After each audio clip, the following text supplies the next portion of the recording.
Hello everybody, welcome to Coco's Crochet. I'm Litza. Coco's having a little disco nap next to me while I talk you through some of the very basics of crochet for all our beginner crocheters and anyone who needs a little refresher. The first thing you obviously need is some yarn, a crochet hook to match the yarn. In this instance I have a 10-ply yarn and a 6mm hook or J hook. Highly recommend you have a little pair of scissors or a pair of scissors that cuts your yarn.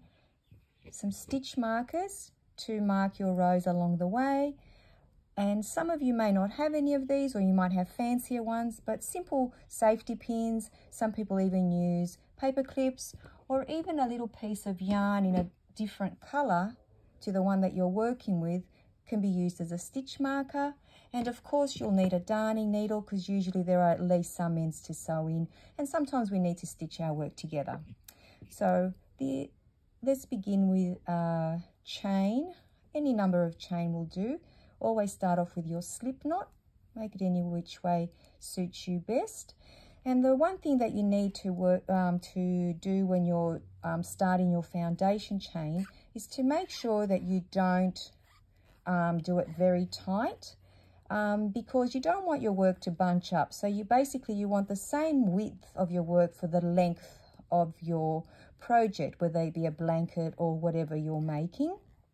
So please be mindful of that when you're chaining. If you're finding that a little bit difficult, a good idea is to use a hook that is either half or one size bigger, just for the foundation chain, and then you switch to the hook that you're going to be using throughout the project.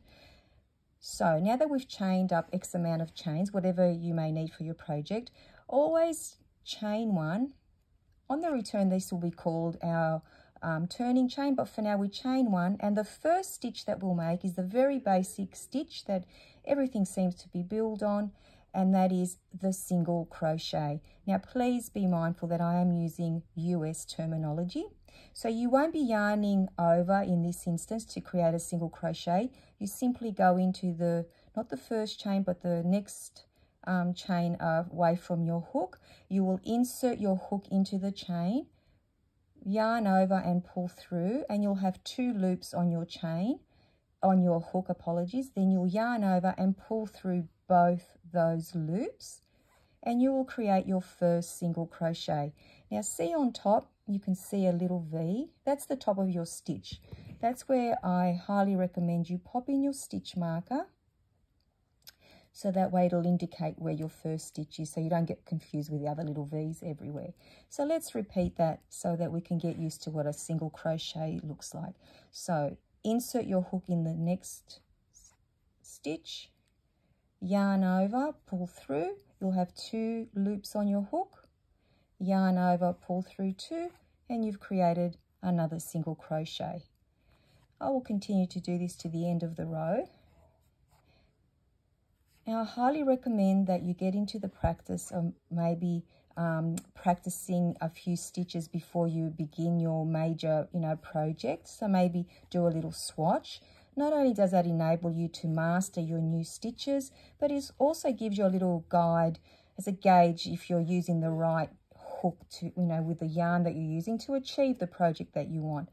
It doesn't so much matter, I guess, with blankets, but it certainly does when you're making a wearable, because if you want to make a large, you don't want to end up with a medium or an extra large, just in case, because frogging does take a little bit of time.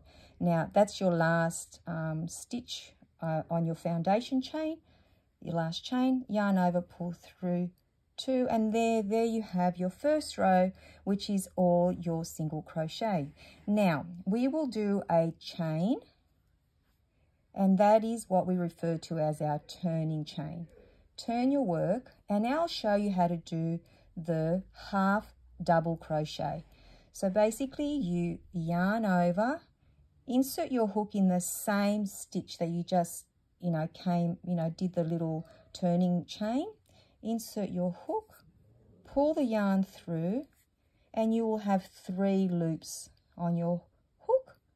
Yarn over and then pull through all 3 loops.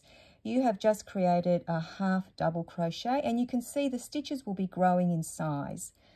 Again, take your stitch marker, put it on top where the little V is, your little V, and that way you know where the beginning of that row is. And we know where the end is because we already have a stitch marker.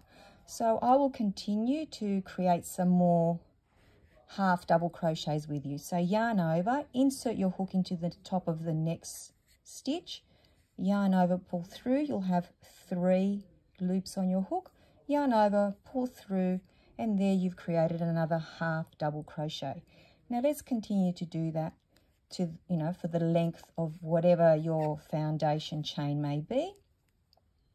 This is a lovely stitch that creates quite a dense project, so you can use it for a variety of makes, including baskets, blankets, tea cozy, like coffee cup cozies. You may be able to make quite a few wearables using it, or in a combination of this stitch and other stitch or stitches to create beautiful textured projects. I always enjoy using this stitch. It's not as tight as the single crochet, and it doesn't make such a, and I'll show you when we do the double crochet in a garment or a fabric that has a lot of more holey. We've come to the last stitch now, and we know that because we have our little stitch marker on it. Sometimes you can get it through with a stitch marker if it's not too tight, your stitch. And there you go, you've created your last half double crochet. Now let's take our little stitch marker out because we're going to need it for the start of the next row. So again, yarn over and make 1 chain. That's just your turning chain, doesn't count as a stitch. So now we'll create double crochets. Yarn over, inserting that same top of that little V under next to the chain we just created. Pull through your yarn and you'll have 3 loops on your hook. Yarn over and pull through 2 loops. You'll have 2 loops on your hook. Yarn over and pull through 2 loops, and you've created your first double crochet. Now that little V on top lets us know that that's the top of our double crochet, so we can recognize that. Pop in your stitch marker, and then let's create some more double crochets. So yarn over, insert your hook on top of the next stitch, yarn over, pull through, and you'll have 3 loops on your hook. Yarn over, pull through 2 loops, you'll have 2 loops on your hook. Yarn over and pull through those 2 loops, and you've created your next double crochet. So let's continue to the end of this row, creating more double crochets. This is one of the most versatile stitches that you can learn. You can create so many different stitch combinations to create beautiful projects, amazing fabrics, I call them, you know, when you end up, for example, you can use the double crochet to create a cross double crochet, or in conjunction with the single crochet. So I'll just grab some yarn, so alternating between double crochet and single crochet, and you create the lemon peel stitch.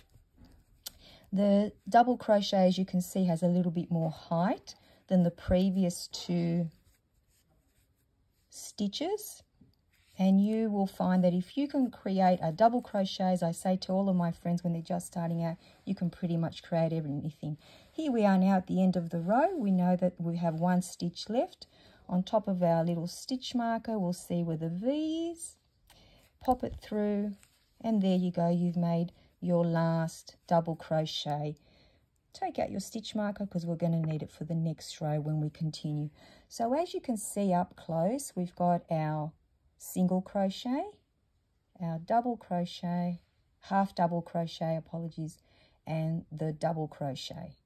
So single, half double, and double. 3 very basic but the most used stitches throughout crochet. I hope that you've enjoyed this very short tutorial and it's been helpful for you. Please comment down below if you'd like to see more tutorials like this one, or if there's any particular stitches that you'd like to see in the future. Thank you so very much. Take care, everybody. Coco and I will see you again in another video. Bye bye for now.